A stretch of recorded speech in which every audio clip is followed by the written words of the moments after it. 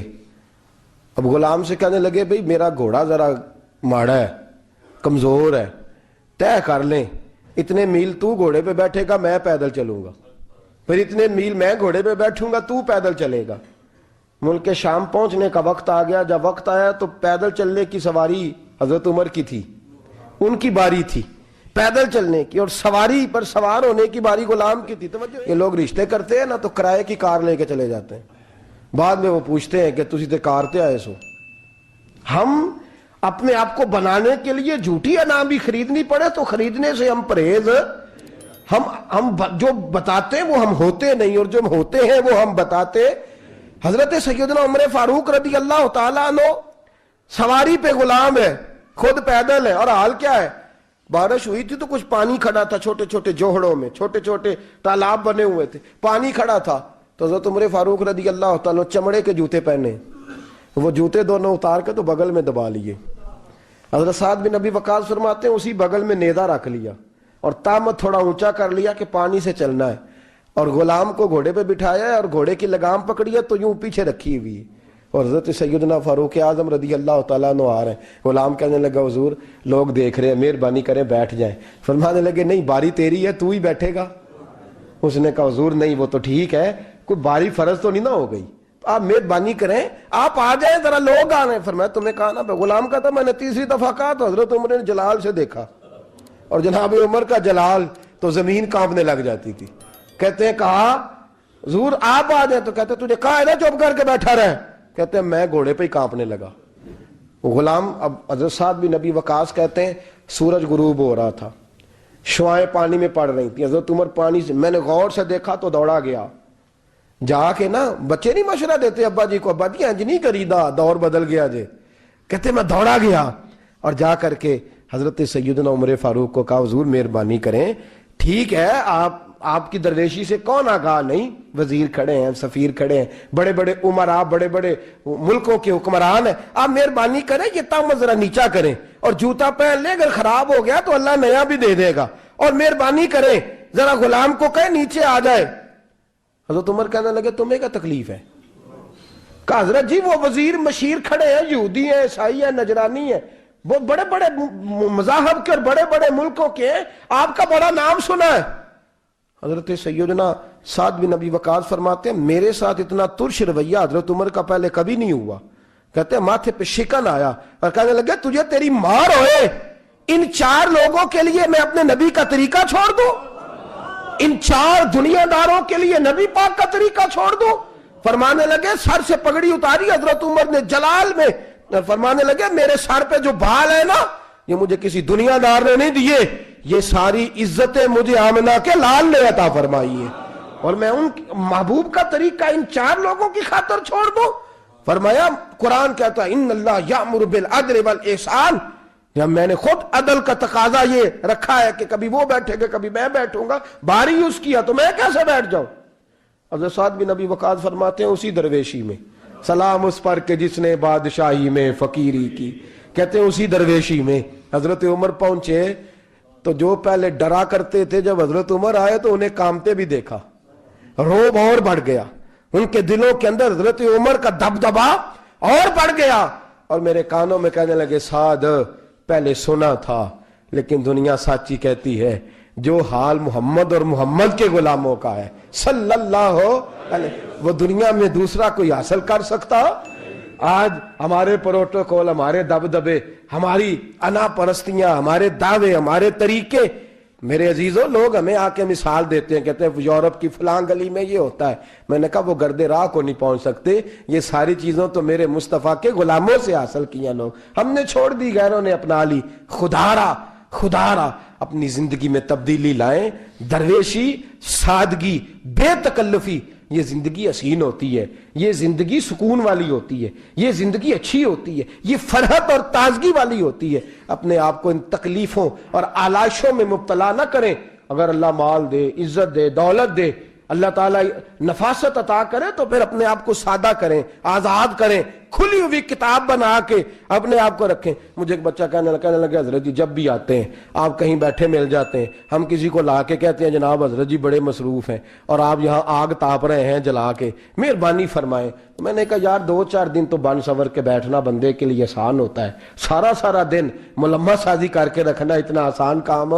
تو ویسے بھی بندہ جو ہو وہ نظر آئے تو اس کے لیے زیادہ بہتر ہوتا ہے، جو ہو وہ دکھائی دے، وہ زندگی آسان ہو جاتی ہے، بہتر ہو جاتی ہے. اور ویسے بھی جو کھلی ہوئی کتاب ہوتی ہے اس میں لوگ مشکوک نہیں ہوتے، جو بندی ہوئی ہوتی ہے نا اس میں لوگوں کو خبر نہیں ہوتی کہ نہ جانے یہ کیا معاملہ ہے. میرے عزیزوں اپنے آپ کو بے تکلف بنائیں. بے تکلف سے مراد یہ نہیں کہ جیسے بے تکلفی ہم نے ایک غلط چیز کا نام بے تکلفی رکھ دیا ہے کہ جو آدمی بات پہ ٹھٹھا کرے، بات میں مذاق کرے، وہ بے تکلف ہوتا ہے. یہ تو بے تکلفی اسلام اس کو پسند ہی نہیں. بے تکلفی سے مراد یہ ہے کہ جھوٹی انا نہیں بنائے، جھوٹے معاملات اپنے گرد نہیں اوڑے. اپنی اگر اللہ آپ کو بہت زیادہ مال و دولت دیتا ہے تو جتنا وہ مولانا رومی کہتے ہیں جتنا ٹہنی پہ پھل زیادہ لگتا ہے نا اتنی وہ ٹہنی جھک جاتی ہے. جو اکڑی ہوتی ہے سمجھو وہ خالی ہوتی ہے. اگر آپ پھلدار ہیں تو پھر آپ کو جھکے، پھر آپ کو با اخلاق ہونا چاہیے، با مروت ہونا چاہیے، پیار والا ہونا چاہیے. زندگی میں اس چیز کو ضرور اپنائیے. بڑے لوگ وہی ہوتے ہیں جن کا کردار بڑا ہوتا ہے، بڑے وہی ہوتے ہیں جن کی بات بڑی ہوتی ہے. کوئی باتوں سے اور پروٹوکول سے کبھی بڑا نہیں ہوتا. ہمیشہ مدحت خیر الانام میں گزرے، دعا ہے یوم اور درود و سلام میں گزرے. آخر دعوا یان الحمدللہ.